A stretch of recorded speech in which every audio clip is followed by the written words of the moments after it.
అబ్బాకి ఈజీగా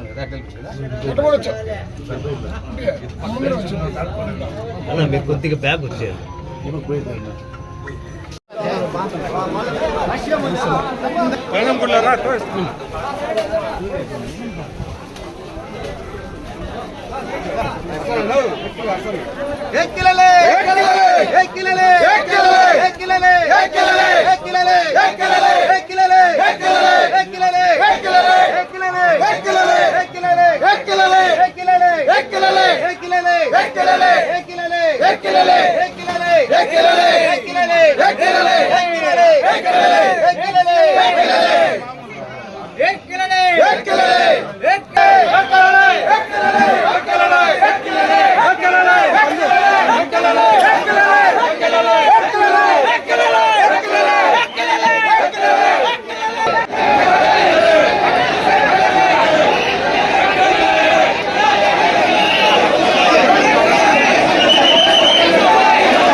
ఒక్క నిమిషం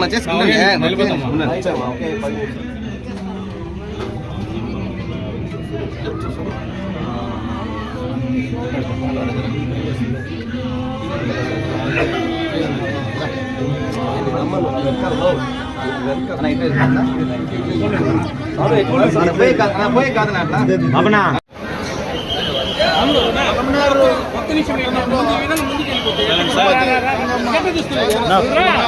సైలెంట్ గా ఉండండి. ప్రజానికానికి కూడా గంగమ్మ జాతర శుభాకాంక్షలు తెలియజేసుకుంటున్నారు. అమ్మవారి జాతర ఎప్పుడూ కూడా రంగరంగ వైభవంగా కూడా ఇక్కడ జరగడం అందరికీ తెలుసు. అయితే ఎన్నికల కోడ్ వల్ల ఇంత లేట్ అయినా కూడా ఈరోజు అమ్మవారి జాతర పట్టణంలో బ్రహ్మాండంగా కూడా జరిపించే కార్యక్రమాన్ని ఇక్కడ పట్టణ పెద్దలందరూ కూడా చేయడం జరిగింది. అదేవిధంగా అమ్మవారి జాతర సందర్భంగా ఇక్కడ ఉన్నటువంటి ప్రజానికం మొత్తం కూడా సుఖ సంతోషాలతో మంచి ఆయుష్ ఆరోగ్యంతో ఉండాలని చెప్పి మనస్ఫూర్తిగా కూడా అమ్మవారిని ప్రార్థించుకోవడం జరిగింది. విధంగా భవిష్యత్తులో కూడా అమ్మవారి కృప అందరికీ కూడా ఈ యొక్క పట్టణ పరిధిలో కావచ్చు, నియోజకవర్గ పరిధిలో కావచ్చు, అమ్మవారి కృప అందరిపైన చల్లగా ఉండాలని చెప్పి మనస్ఫూర్తిగా కూడా అమ్మవారిని కోరుకుంటూ సెలవు తీసుకుంటాం. Come back to YVR channel. మా ఛానల్ మీకు నచ్చినట్టయితే లైక్ చేయండి, షేర్ చేయండి, కమెంట్ చేయండి, అలానే సబ్స్క్రైబ్ కూడా చేసుకోండి. పక్కనే ఉన్న బెల్ ఐకాన్ని మాత్రం క్లిక్ చేయకుండా మర్చిపోవద్దు. ఎందుకు అంటే మేము పెట్టే ప్రతి వీడియో కూడా మీకు నోటిఫికేషన్ రూపంలో వస్తుంది. అండ్ ఈ ఛానల్ని మీరు సబ్స్క్రైబ్ చేసుకోవడమే కాకుండా 10 మందికి షేర్ చేయండి, సబ్స్క్రైబ్ చేసుకోమని చెప్పండి.